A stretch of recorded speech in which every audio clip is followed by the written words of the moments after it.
So students, we are going to discuss a trigonometry question that is being asked in JEE Advanced 2016 and a very interesting question. So let's start. तो अपने को बच्चों एक summation दे रखा है, इसकी value पूछी है अपने से. I am going to teach you a very interesting method to do it, है ना. तो in the denominator what you observe कि the product of sine is there in the summation. अगर मैं इसको एक्सपांड करूं तो this is what pi by 4 plus k pi by 6 minus pi by 6. And in this bracket also pi by 4 plus k pi by 6 is there. तो बस यहीं से question में आपको समझ आ जाना चाहिए कि पाई बाय 4 प्लस के बाय 6 क्या है. दोनों में सेम. तो उसको अपन थीटा मान लेते हैं, है ना. तो बच्चों क्वेश्चन में क्या होगा, फिर उसको आप इजीली सॉल्व कर पाओगे, इजीली डील कर पाओगे. That is why question is not tough, that is why I am discussing this question. तो how to do it easily. तो यहाँ पे मेरे पास क्या बचेगा, साइन ऑफ, थोड़ी देर के लिए इसको थीटा मान लिया तो थीटा माइनस पाई बाय 6, और यहाँ पे बचेगा साइन ऑफ थीटा.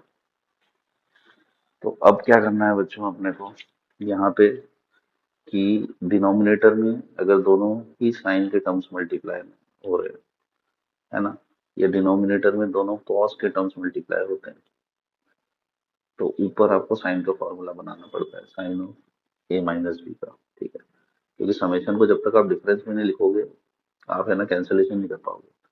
और सिमिलरली अगर नीचे साइन इंटू कॉस या कॉस इंटू साइन होता, तो ऊपर आप कॉस का फॉर्मूला बनाते हो डिफरेंस वाला.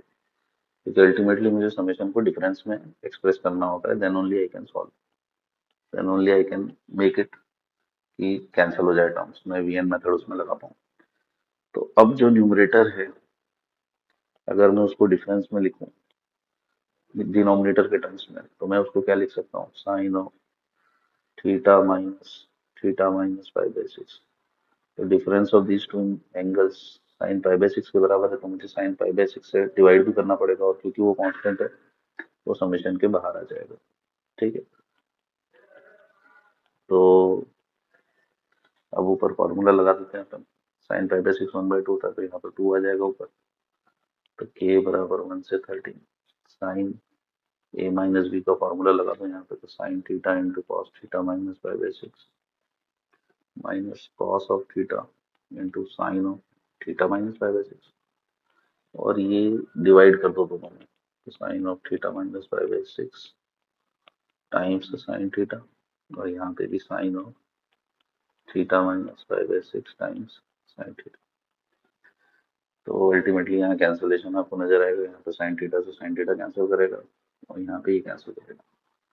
तो आपके पास क्या बन जाएगा बच्चों, यहाँ पे cot of theta minus pi by 6 minus cot of theta का समेशन के इक्वल टू 1 से 13. अब now you just put the value of theta, कि थीटा हमने क्या माना, पाई by 4 plus k pi by 6 माना था.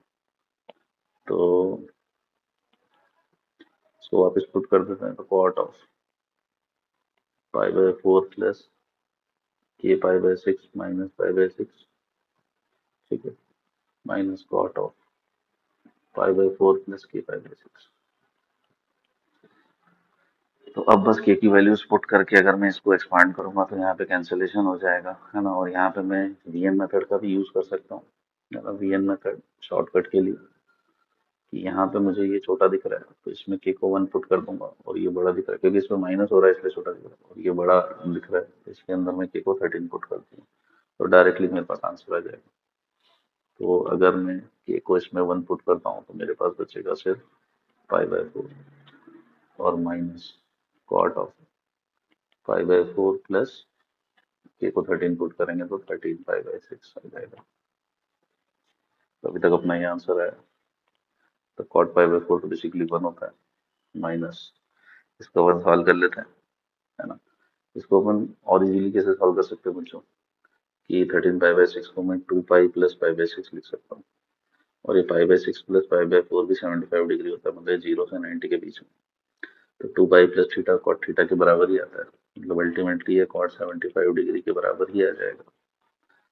और कॉट 65 को मैं कॉम्प्लीमेंट्री लॉ से 10 15 लिख सकता हूँ, और I already know the value of 10 15, that is 2 minus root 3.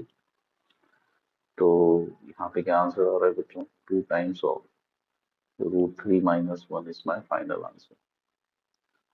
Interesting सा क्वेश्चन था बच्चों, है ना। थोड़ा सा मैंने आपको इंटरेस्टिंग अप्रोच इसको सॉल्व करने के लिए, इजीली मैं इसको कैसे सॉल्व कर सकता हूँ वेरिएबल अज्यूम करके, ये बताने की कोशिश करी इस क्वेश्चन में। तो इसमें ये ध्यान रखिएगा कि अगर नीचे दोनों साइन का प्रोडक्ट हो, है ना, यहाँ पे डिस्कस कर देता हूँ, अगर नीचे दोनों साइन का प्रोडक्ट हो या कॉस का प्रोडक्ट हो, तो ऊपर आपको साइन ए माइनस बी का फॉर्मूला बनाना है डिफरेंस का। और मतलब अगर केवल साइन का प्रोडक्ट हो, साइन साइन या कॉस कॉस, तो आपको साइन का फॉर्मूला बनाना है। और अगर साइन कॉस हो नीचे, या कॉस साइन है, तो आपको कॉस का डिफरेंस का फॉर्मूला बनाना होता है ऊपर। ठीक है, इसको लिख लेते हैं। तो जैसे साइन साइन है, तो आपको साइन ए माइनस बी का फॉर्मूला बनाना है। कॉस कॉस है, तो भी साइन ए माइनस बी का, क्योंकि ये टर्म्स कॉस के फॉर्मूले में आती है, तो आपको ऊपर साइन का फॉर्मूला बनाना है, ऐसे याद रख सकते हैं। साइन इंटू कॉस या कॉस इंटू साइन, साइन के फॉर्मूले में आती है, तो ऊपर आपको कॉस का फॉर्मूला बनाना है। इस तरीके से क्वेश्चन को सॉल्व करना होता है। तो hope you like the solution guys, meet again in the next question. Till then, good bye.